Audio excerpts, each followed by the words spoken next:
Hi, my name is Stephen Barclay. I'm doing a presentation on Hadoop for my senior project. Now, for the last couple months, I've been working on a project to create a cluster for Hadoop and doing a little bit of research about how Hadoop works and the resources that can be available to students. So Hadoop is basically a framework that is used to process big data. The power that it has is that can be used on commodity hardware. Now, when you implement Hadoop, you're implementing two parts to it. The first is the Hadoop distributed file system, and the second part is MapReduce. Now, with Hadoop, you do have three different types of modes that it can be done in. Standalone and pseudo distribution can be run on a single piece of hardware. The difference between the two is that in the Java framework that is used for Hadoop, you could, with the pseudo, run processes in different JVMs instead of in the single JVM that is used in a standalone. When you get to full distribution, you can see that it will be used by using multiple pieces of hardware, so creating a network of machines that are all clustered together that use Hadoop and run the Hadoop system. So basically, some little tidbits for the history. It was designed based off of the Google GFS and MapReduce. It uses that same functionality. It was developed by Doug Cummings in 2006. Now, its biggest reason for its development was to overcome big data analysis demands that were entering into the main marketplace. So the basic components of Hadoop, you have your HDFS and MapReduce. With HDFS, it is the file system that is used by Hadoop.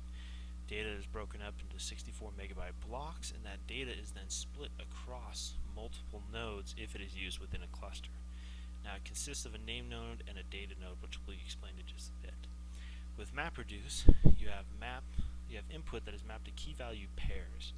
Now, it consists of a job tracker and a task tracker. The job tracker's job is to watch all the task trackers and make sure that the jobs are being completed and done.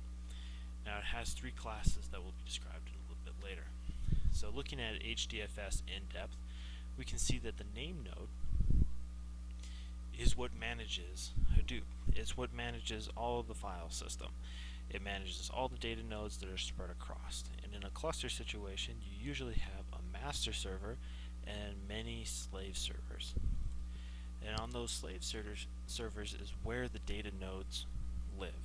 That is where the data is stored, and that is where the clustering really takes effect.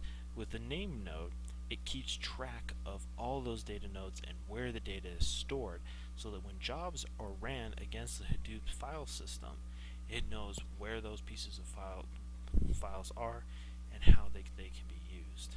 Now, going in depth a little bit into MapReduce, we have three main classes: the mapper class, the reducer class, and the driver class. Now, for those who are good with Java programming, the driver class is the one that contains the main method. And when a Hadoop job is ran, the class name for that driver class is what is used to identify that class and how it is supposed to be ran. Inside of that class, you'll contain mapper classes and reducer classes. Now, the mapper class is basically used just to initialize key value pairs from the input that is given to that job. And then it is sent to the reducer, which actually then maps those key value pairs into smaller key value data sets, so that when it is outputted to the user, it's the data that they want. So, a quick little example of MapReduce is a word count job. It's the simplest one that is ever used when running with Hadoop. And so you take a simple piece of text. The one that I've given here is this is a piece of text, and it is going to be our example. Now, what a word count job will do is it'll take each word and break it up and put it as its own separate key when it runs through the mapper. So this becomes a key, is becomes a key, A becomes a key, piece becomes a key, and so on. Now, when the mapper, it doesn't do any type of calculation that says, oh, these keys are the exact same, so there's two of them. So as we can see in our example, is appears twice, but through the mapper it will be designated as two separate keys. Now, when it gets passed into the reducer, that is where the combining of those keys happens.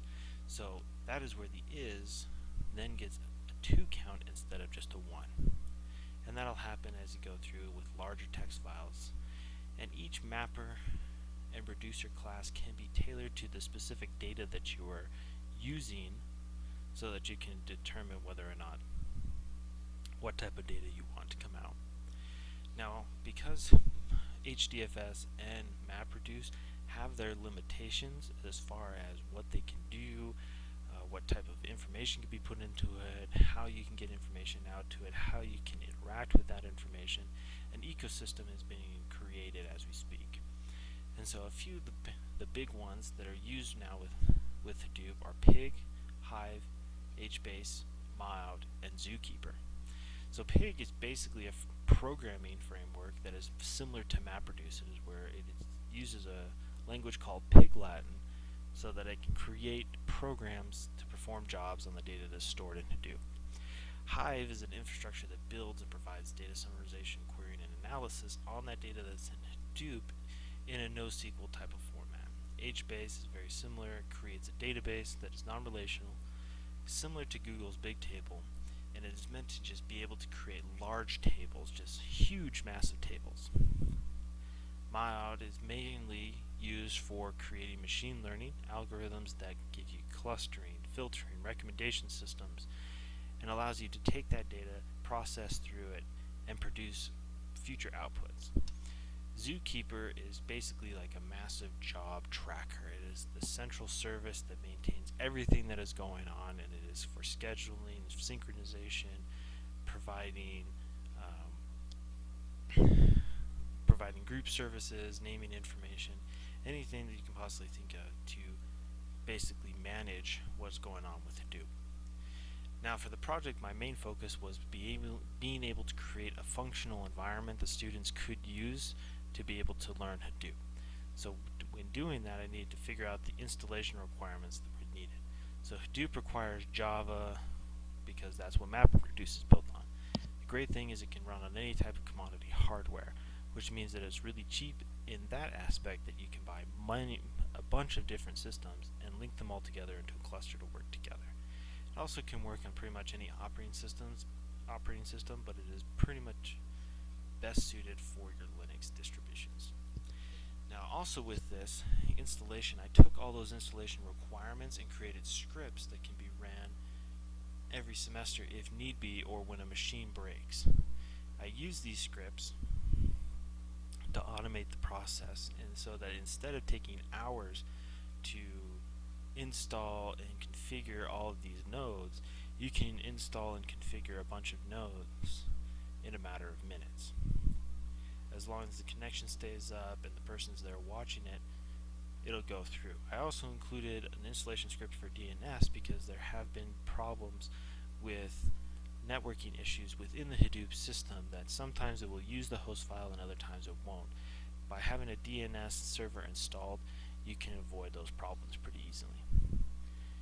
So in a second I'll go through and run through some of the scripts, but basically the conclusion that I get off of Hadoop is that it's a great resource. It has a lot of power, but its downfall is that it's very complicated to set up and use. And so it takes somebody who knows what they're doing, and you have to pay them a lot of money to get them to work for you. And so the money that you would have spent on hardware is now being spent on the employee. But the great thing about it is that it has the ability to scale and incorporate other frameworks and add-ons so that it increases its functionality, and usually without any additional cost. Many of the add-ons and frameworks that are used in the ecosystem for Hadoop are open source and don't cost anything. But there are those that do. And not to mention that there are a couple companies, Cloudera being one of them, that provide a service where they have Hadoop and many of the ecosystem products installed already, and that you can get it, install it, and then be ready to go fast. And it eliminates having to go in and modify everything by yourself. So here's some of the scripts that we can take a look at real quick. I'm including them with the presentation so that they can be looked at a little bit better, and I'll be packaging most of it together so that it can be just unzipped and ran from the servers.